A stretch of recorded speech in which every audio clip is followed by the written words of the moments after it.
자, 새로운 아침입니다. 오늘도 새 힘을 얻으시고 또 오늘부터 시작하는 부흥성회, 신년연합 부흥성회 모두 나오셔서 말씀으로 은혜 받고 올해도 승리하면 좋겠습니다. 자, 마태복음 2장 1절에서 12절의 말씀, 이 말씀을 통해 주시는 교훈과 기도 제목을 나누겠습니다. 한번 따라 하십니다. 내 것을 지키려는 경계하는 신앙에서 주님께 맡기고 경배하는 신앙으로 나아가게 하소서. 아멘. 우리의 신앙이 경배하는 신앙인가 아니면 경계하는 신앙인가에 따라서 우리의 인생은 완전히 달라집니다. 오늘 본문은 예수님의 탄생의 기적을 보여주는 내용입니다. 예수님의 탄생은 온 세상을 향한 하나님의 가장 큰 선물이자 기쁜 소식이었습니다.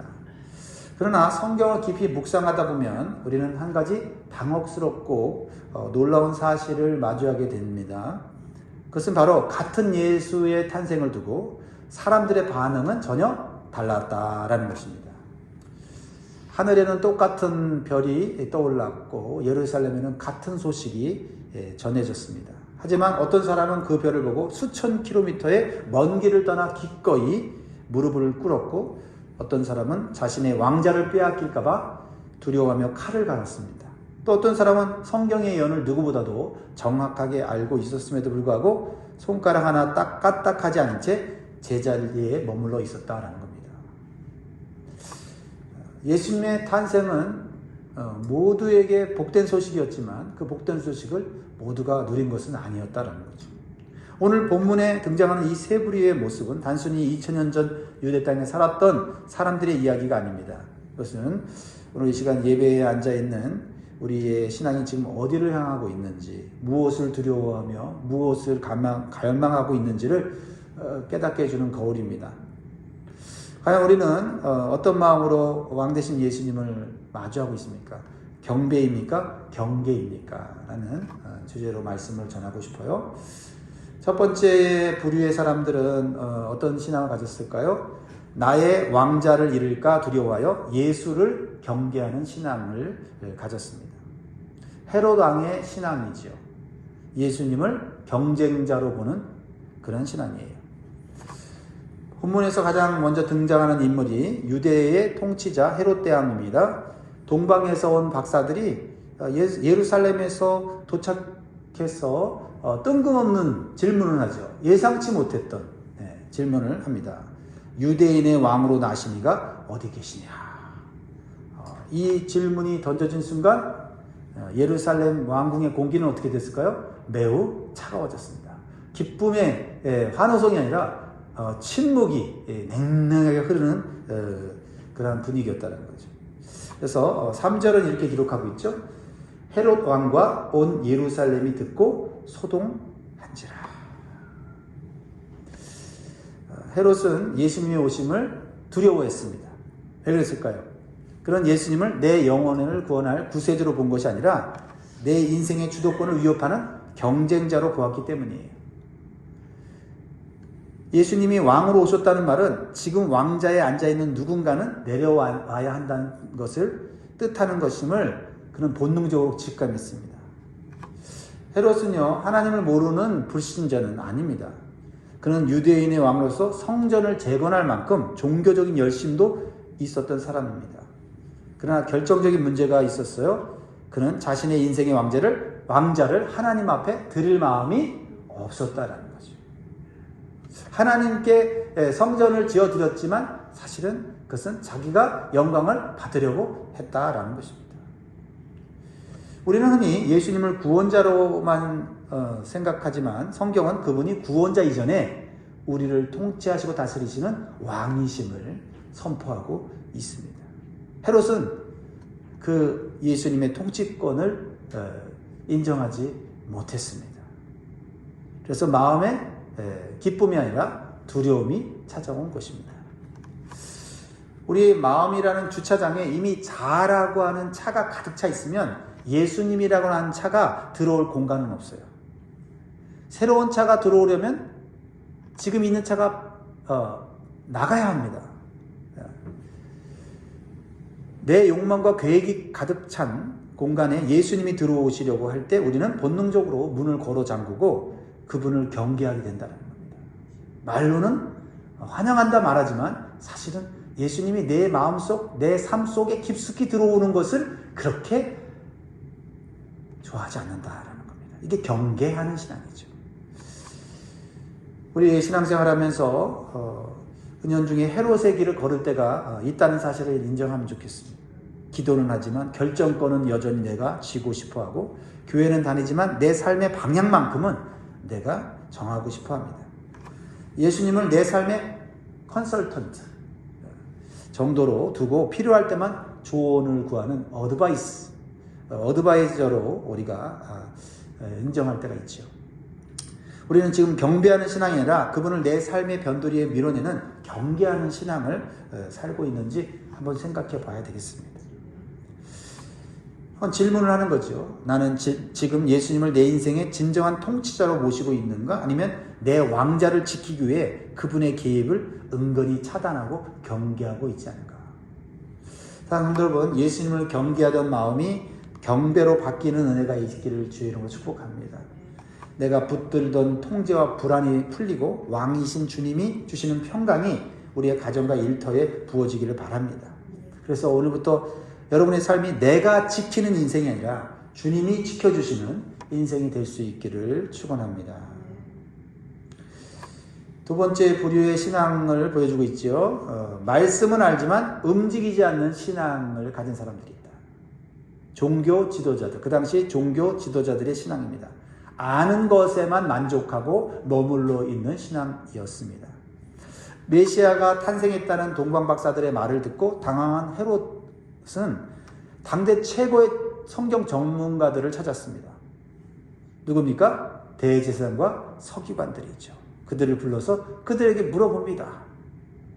왕이 물어볼 정도면 그들은 매우 많은 지식과 전문성을 갖춘 자들이겠죠?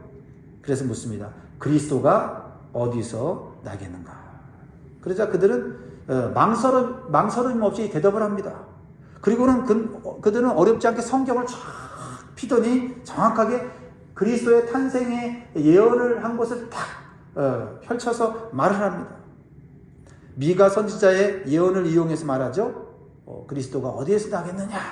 그러니까 오늘 5절 6절이 답을 하는데 아주 정확하게 자세하게 설명하고 있습니다. 5절 6절을 보면 이르되 유대 베들레헴이오니 이는 선지자로 이렇게 기록된 바 또 유대 땅 베들레헴아 너는 유대 고을 중에서 가장 작지 아니하도다 내게서 한 다스리는 자가 나와서 내 백성 이스라엘의 목자가 되리라 하였음이니이다. 여기서 소름 돋는 것을 우리가 소름 돋는 사실이 느껴지죠. 그것은 뭐예요? 그들은 장소를 정확하게 알았습니다. 그리고 때를 알았어요. 그리스도에 대한 성경의 모든 정보를 완벽하게 꿰뚫고 있었습니다. 그런데 보세요. 정작 베들레헴으로 간 사람은 아무도 없었다라는 것입니다. 예루살렘에서 베들레헴까지 8km 정도 됩니다. 2시간이면 충분히 걸어올 수 있는 거죠. 하지만 그들은 한 발자국도 베들레헴으로 향하지 않았어요. 메시아가 베들레헴에 태어날 거고 또한 거리가 얼마나 되는지 정확하게 알고 있었음에도 가지 않았어요. 대제사장들과 서기관들은 예수님을 적극적으로 대적한 헤롯과는 물론 달랐습니다. 그러나 그들은 예수님을 적극적으로 환영하지 않았다는 겁니다. 그들의 신앙은 무관심이라고 하는 독에 빠져 있었어요. 하나님의 말씀을 살아있는 계시가 아니라 죽은 정보로 취급한 겁니다. 지식에는 열정이 있었으나 가슴은 냉랭했습니다. 머리는 컸지만 발은 마비되어 있었다. 예수님에 대한 진정한 경배가 빠진 지식은 신앙과 지식이 분리된 신앙이고 종교적 유의와 자기 자랑에 불과하다라는 것입니다. 우리는 들은 만큼 움직여야 할 줄 믿습니다. 계속 듣고 있는데 움직이지 않으면 어떻게 될까요? 여러분, 최신형 스마트폰으로 우리는 그 어느 때보다도 목적지까지 가는 지도가 잘 준비되어 있죠. 근데 목적지에 가는 경로, 시간 모든 걸 다 해놓고는 차에 타지 않고 시동을 걸지 않고 가지 않으면 그 열심히 찾아놓은 스마트폰 그리고 어떻게 가야 된다고 하는 그 지식과 정보는 자기 자랑에 불과한 것이고 아무런 유익도 주지 않는다라는 것입니다. 신앙은 검색하는 것이 아니라 주님과 동행하는 것입니다. 오늘날 우리도 이 서기관의 함정에 빠지기가 쉽습니다. 그 어느 때보다도 은혜롭고 감동적인 설교를 많이 들을 수 있는 온라인이 발달된 환경 속에 있어요. 저도 정말 좋은 목사님, 훌륭한 목사님들의 설교를 듣고 성경 강의를 듣는 것이 얼마나 행복한지 모릅니다. 설교를 많이 들은 만큼 성경 지식도 쌓입니다. 그런데 안타까운 것은 예전처럼 신앙의 성장과 변화와 간증이 있다는 이야기는 잘 듣지 못합니다. 왜냐하면 설교를 쇼핑하듯이 나에게 좋은 것만 듣고 마음의 만족만을, 감동만을 추구하기 때문입니다. 심지어는 가만히 앉아서 비교하고 분석까지 하면서 그 시간을 즐깁니다. 그런데 동방박사처럼 삶의 현장에서 예수님을 만나기 위해요. 나를 낮추고 손해를 감수하며 베들레헴에 나아가 수고하고 경배하는 모습은 부족하다라는 것입니다. 인정할 수밖에 없습니다. 지식이 많은 만큼 그 지식을 따라 순종도 함께 있어야 되는데 그것이 없으니 우리의 삶은 더 가난해졌습니다. 영적으로 더 허접해졌죠. 이렇게 지식과 삶이 분리된 신앙은 하나님이 가장 경계하시는 종교적 형식주의로 흘러갈 수가 있습니다. 우리는 이러한 안일한 자리에서 일어나야 되겠습니다. 그래야 우리의 영혼이 다시 살아나게 되는 줄 믿습니다. 질문을 해봅니다. 나는 지금 예수님에 관하여 아는 지식에 만족하고 감동하고 있습니까? 아니면 그분을 직접 만나기 위해 내 삶의 자리를 박차고 일어나고 나아가고 있습니까? 사랑하는 여러분, 서기관들의 비극은 지식이 없어서가 아니라 움직임이 없어서였다라는 것을 기억하시기 바라요. 말씀을 알고도 멈춰서 있는 신앙은 결국 우리를 무감각하게 만들고 어느새 예수님과의 거리를 더 멀게 만든다라는 겁니다. 여러분, 베들레헴, 우리에게 은혜를 주시고 구원을 주시고 생명을 주시는 베들레헴이 그렇게 멀지는 않습니다. 멀지는 않지만 가만히 앉아서는 그 은혜와 생명을 누릴 수는 없다라는 것입니다.